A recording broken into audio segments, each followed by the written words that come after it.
Allegiance. I pledge allegiance to the flag of the United States of America and to the republic for which it stands, one nation, under God, indivisible, with liberty and justice for all. It really does. Roll call of supervisors, please. I'm aware that Supervisor Grady will be absent this evening, Supervisor Celebree, Haas, as well as Supervisor Celebree and Supervisor Haas, as well as Supervisor Grulich. So that's 4. I believe that is everyone, correct? I don't know where Supervisor O'Day is. If you mentioned something to me, I have conveniently forgotten it. 23 in attendance. Citizens' comments. At this time, I will open the microphone up to citizen comments. You'll have 5 minutes to address the board. Please state your name and address and speak directly into the microphone if you would.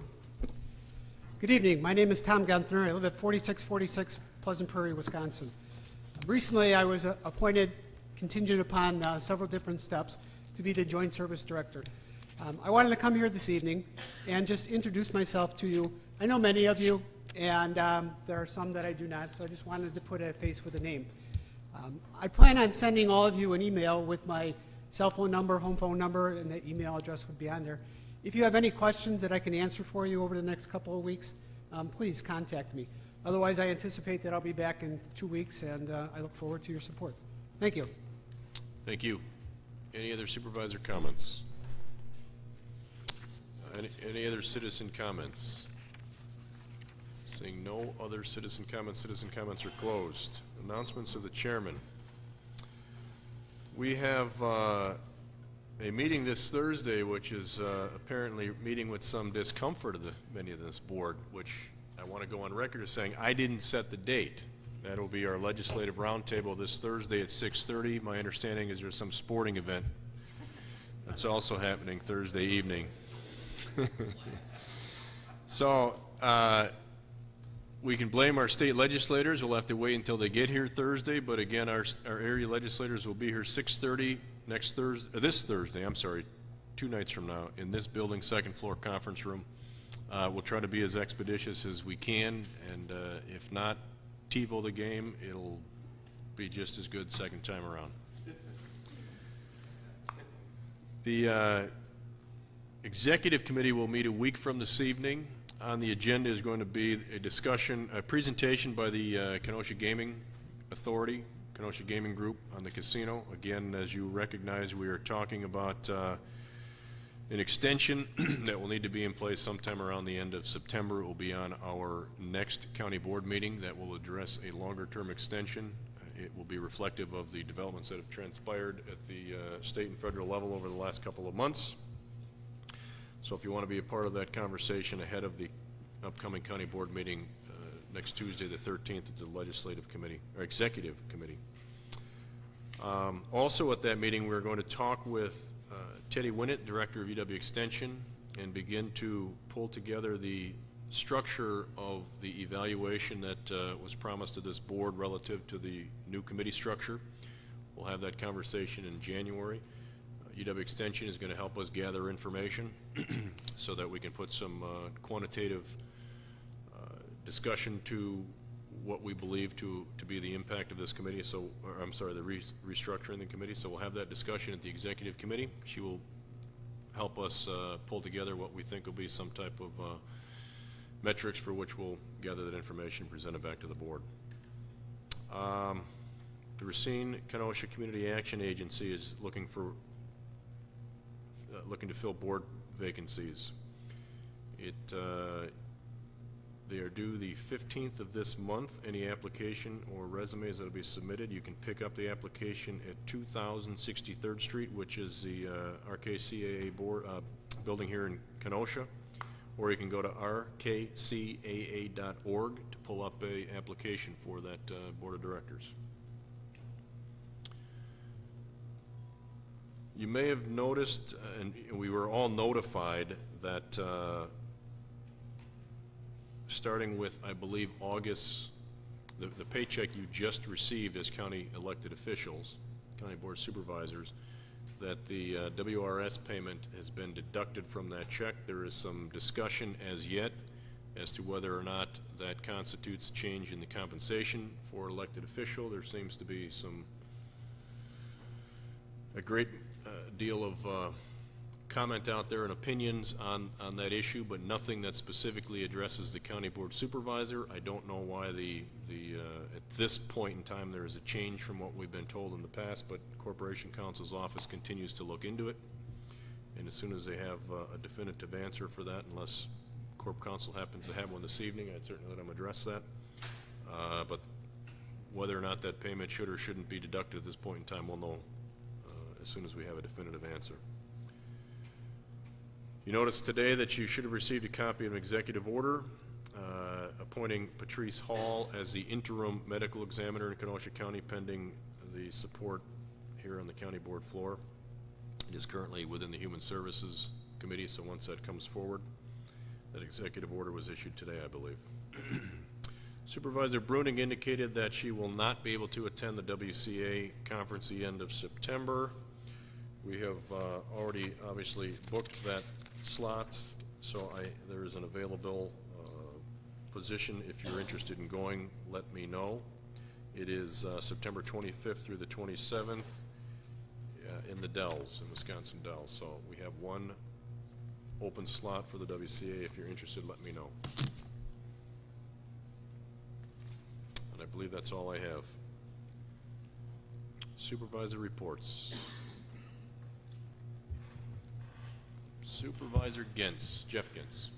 Thank you, Mr. Chairman. I just wanted to let everybody know that the Joint Services Board will be meeting next Tuesday, the 13th at 4:30 for a regular meeting. We'll be going over the beginning of some budget issues as well as our last agenda that got pushed over. I also wanted to make a few comments regarding our recommendation to approve Tom Genthner as the new director. That did pass the Joint Services Board.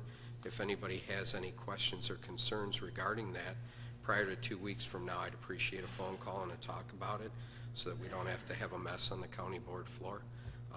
But I am available, and you can reach me, and I'd be happy to talk with anybody regarding that prior to that meeting. Thank you. Thank you. Supervisor Elverman. Thank you, Mr. Chairman. A few items from Public Works and Facilities.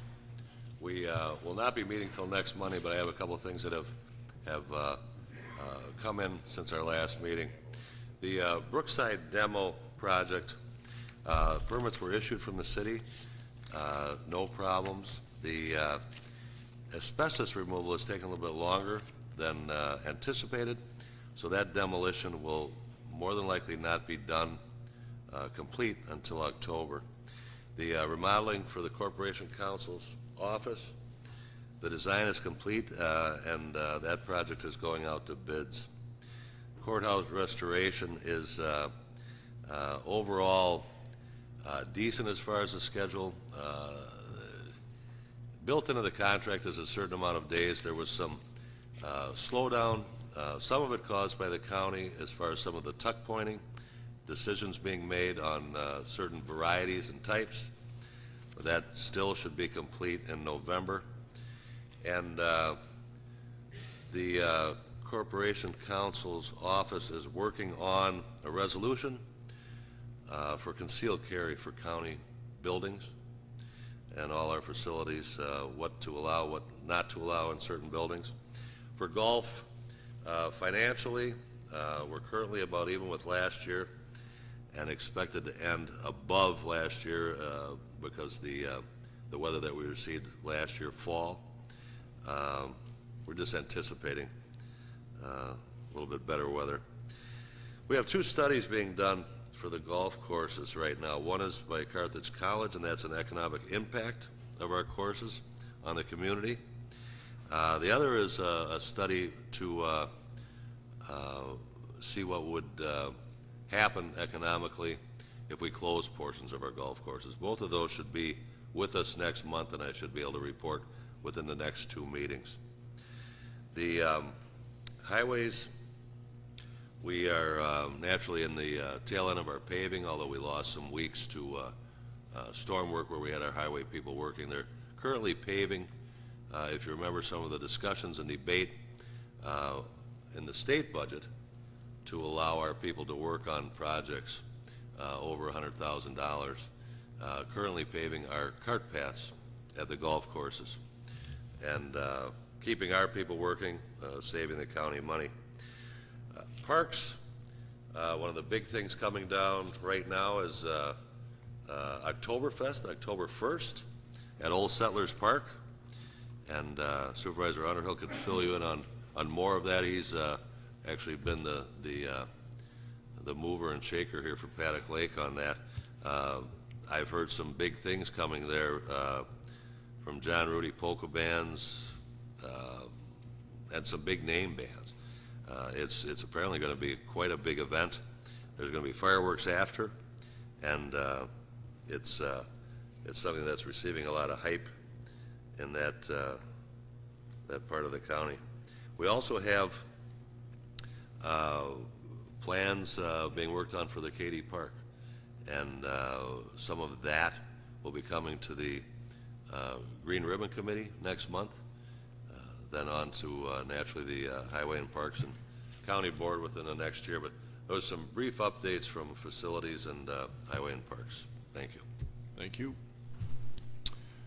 Seeing no other reports, supervisor reports are closed. At this point, we've got a ordinance coming out of the executive committee, so I'll pass the gavel to the vice chairman. Clerk.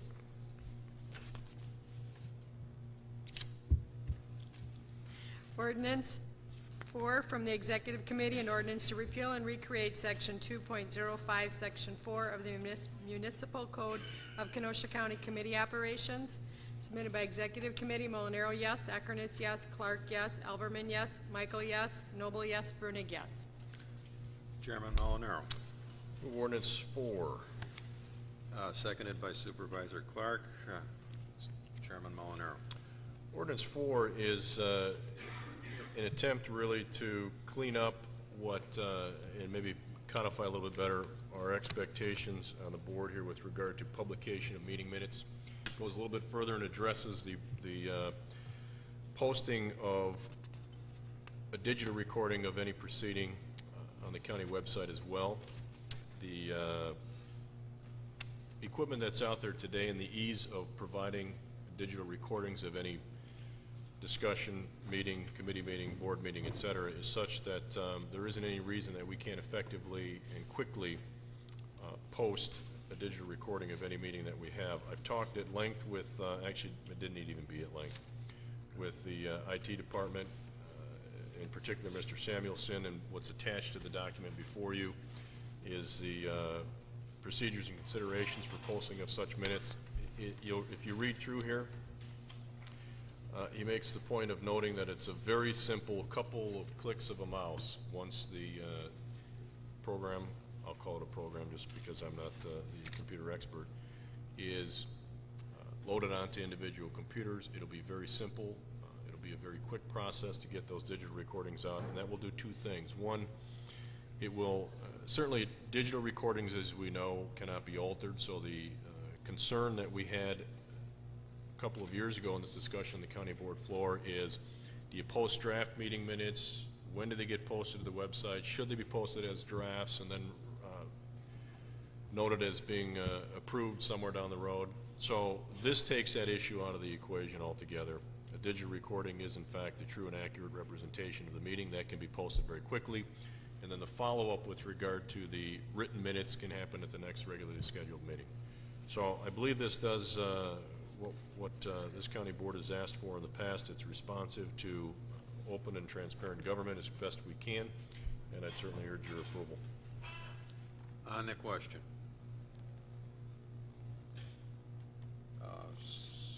Supervisor Underhill. Yeah, I was just wondering, on this Kenosha Board Committee minutes, this part here, is this a transcript of just a recording that they made here? Or do you know, or? Because it's all like some of these words are all jumbled together and. Well, that may very well be Not very well. It is, because I just printed on the way out of my office about 6:20 an email to discuss with Corporation Counsel, and my IT guy happened to be in the office, and I said, why are these words all on top of each other? What's before you is a print that I made. I made 27 or 30 of them, I guess, so we could attach them to this resolution at my office, and apparently there's some problem with reading this text and it being printed properly on my I computer. was just So wondering if the, this is just a printer error, okay. and I'm the printer.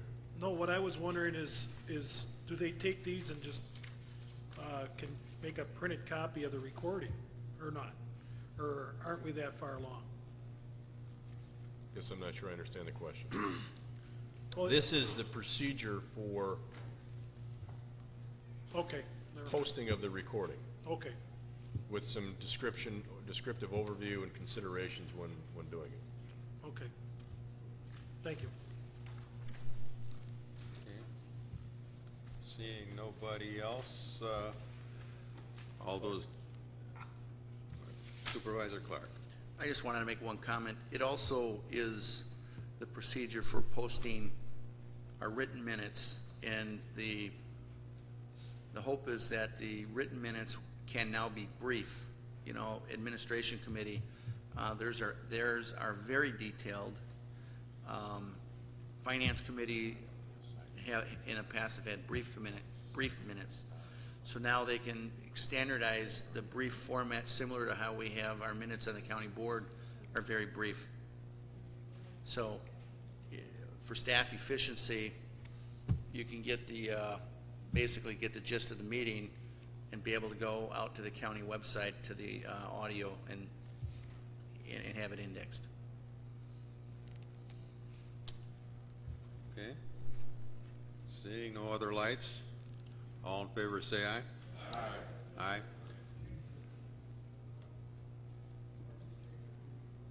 No. No. Opposed? The ayes have it. It's unanimous. New business, Resolution 52 from the Human Services Committee, a resolution to approve the appointment of Dr. James Santarelli to the Kenosha County Board of Health. Noble, yes. Gens, yes. Celebrate, yes. Arrington, yes. Rose, yes. Decker, yes. Kubicki, yes. Supervisor Noble.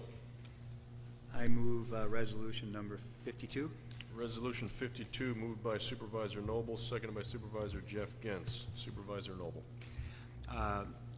This resolution is for Dr. Santarelli, and he's had a practice in family medicine. Excuse me? Oh, I thought you said something. With Aurora Healthcare, and has been a physician for 18 years in Kenosha.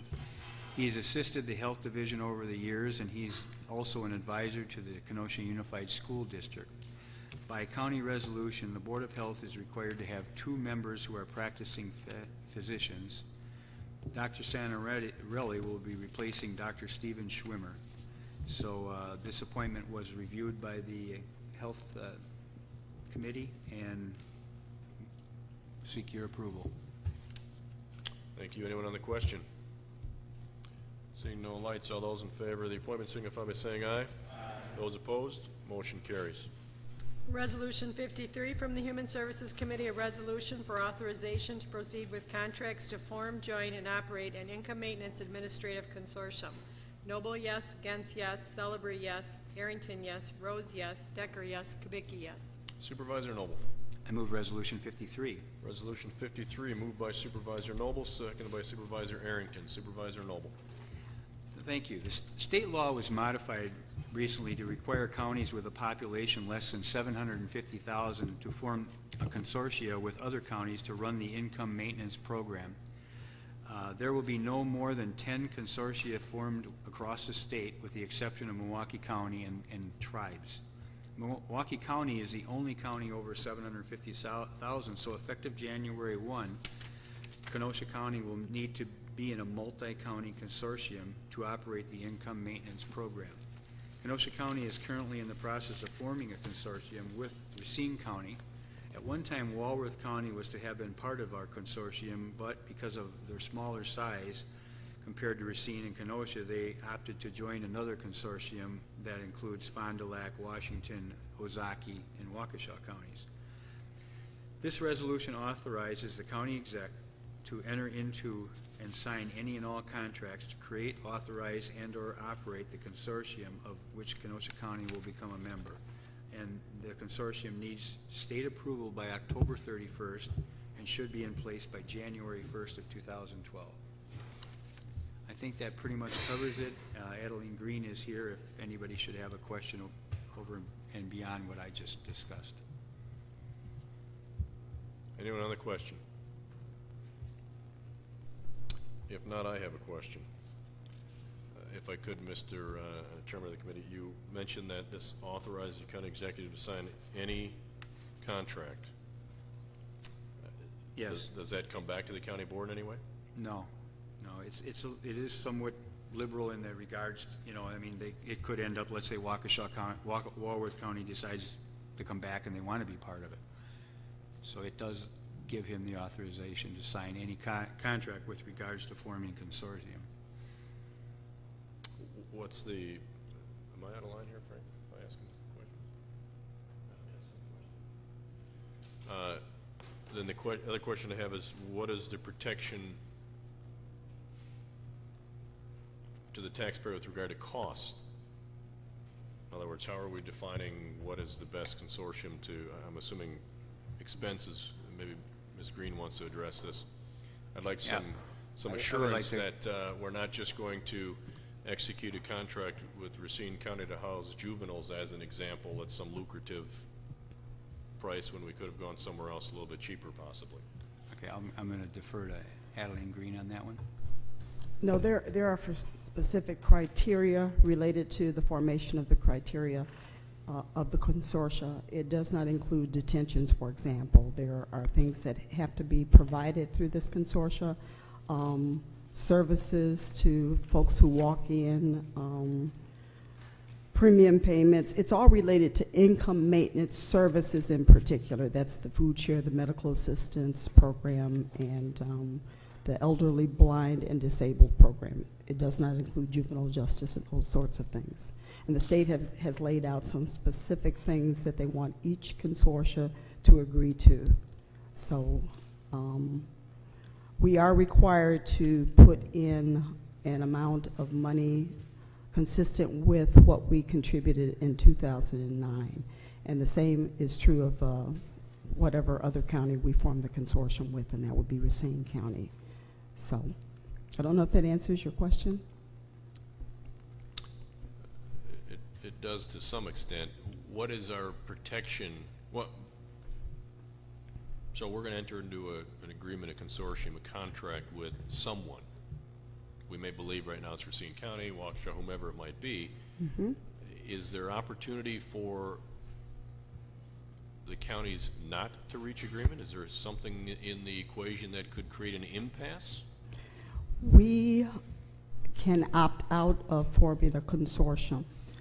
If we choose not to enter into an agreement with the state to form a consortium, the state will take over operation of our income maintenance programs, and we will still be required to contribute money to the operation of the consortium.